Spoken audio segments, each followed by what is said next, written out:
Assalamu alaikum students. I'm Fida Muhammad and I have recently qualified NEET with 696 points out.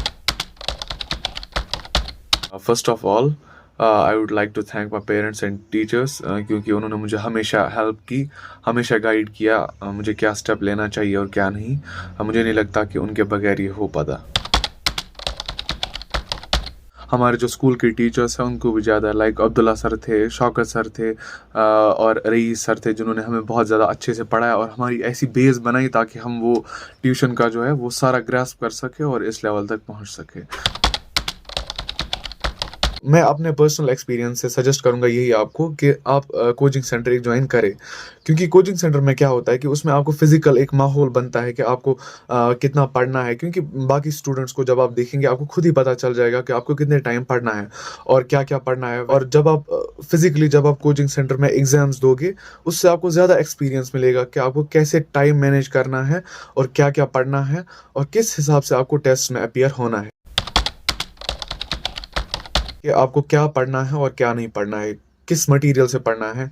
तो उसके related मैं यही बोलूँगा कि आपको मेजरली जो एनसीईआरटी में लिखा होता है वही पढ़ना होता है।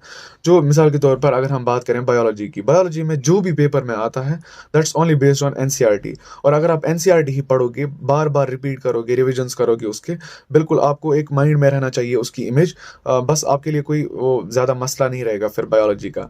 Same goes for chemistry. Chemistry में भी मेजर पार्ट ऐसा होता है कि जो एनसीईआरटी में ही होता है, एनसीईआरटी बेस्ड होता है। लाइक ऑर्गेनिक केमिस्ट्री अगर हम बात करें या इनऑर्गेनिक की, उसमें भी आपको ज़्यादा एनसीईआरटी ही पढ़नी होगी क्योंकि उसके बाहर आता कुछ नहीं है। और अगर हम फिजिकल केमिस्ट्री की बात करें उसमें ज़्यादा से ज़्यादा क्वेश्चंस ही आते हैं।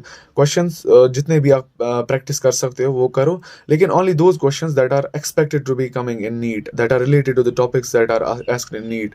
और अगर हम फिजिक्स की बात करें उसमें तो आपको पता ही है प्रैक्टिस ज़रूरी करनी है, और जो मॉडर्न फिजिक्स है उसमें आपको बस वही थ्योरी के कुछ पॉइंट्स याद रखने हैं, बाकी आपको कुछ करने की ज़रूरत नहीं है और एक्स्ट्रा पढ़ने की कोई ज़रूरत ही नहीं है, क्योंकि जब आप एक्स्ट्रा पढ़ोगे वो आपका ज़्यादा टाइम जो है वो खाएगा उसमें और फ़ायदा कुछ नहीं देगा। So just stick on what is expected to be asked in NEET. और जो भी एनसीईआरटी के रिलेटेड क्वेश्चंस होते हैं, जो उसमें प्रैक्टिस के क्वेश्चंस होते हैं, वो भी सॉल्व करें एंड क्वेश्चन प्रैक्टिस बहुत ज़्यादा रखें आप फिजिक्स और केमिस्ट्री की पहले से ही। बहुत सारे स्टूडेंट्स क्या करते हैं कि वो पहले से ही स्टडी आवर्स इतने ज़्यादा रखते हैं कि वो 1-2 महीने तक भी नहीं टिक पाते हैं। तो मैं यही सजेस्ट करूँगा जो मैंने अपने खुद के एक्सपीरियंस से नोटिस किया कि पहले आप थोड़ा-थोड़ा पढ़ें और जब आपको पढ़ने की आदत हो जाएगी तब आप एक लाइब्रेरी भी जॉइन कर सकते हैं, जिससे आपको क्या होगा कि एक फ़िज़िकल माहौल मिलेगा पढ़ने का और उससे आप ज़्यादा टाइम दे सकते हो अपनी पढ़ाई की तरफ। और ज़्यादा टाइम देने के बाद आप ये भी कभी-कभी रेस्ट भी ले सकते हो। ज़रूरी नहीं कि आप कंटिन्यूअसली बहुत ज़्यादा आवर्स तक पढ़ो। बीच-बीच में छोटे-छोटे रेस्ट पॉइंट्स भी आप ले सकते हो, जिससे आपको क्या होगा कि आप थक भी नहीं जाओगे पढ़ने के साथ। डिस्टर्बेंसेस बहुत ज़्यादा होती है, जैसे घर वाले आपको कॉल करते हैं, फ्रेंड्स आपको कॉल करते हैं, या आप गेम्स खेलते हो क्रिकेट वगैरह ये सब। तो घर वालों के साथ कॉल करने का मैं यही बताऊंगा कि उनके साथ आप एक फ़िक्स टाइम रखें, उनको बता के रखें कि हम किस टाइम पढ़ते हैं और किस टाइम फ्री होते हैं, और फ्री टाइम में ही बाकी ये जो कॉल्स वगैरह है ये मसला ख़त्म कर लें। और अगर हम गेम्स की बात करें, मुझे लगता है कि गेम्स आप अवॉइड ही करें। 1 साल मेहनत कीजिए, उसके बाद गेम्स तो आती रहेंगी। और बाकी ये जो फ्रेंड्स के साथ ये चैट वगैरह होता है, I think this should be avoided. तो इस हिसाब से आप अपनी डिस्ट्रैक्शंस वो है जो मिनिमाइज कर सकते हैं। सारे स्टूडेंट्स एक ही फ्रेम में फिट नहीं हो सकते।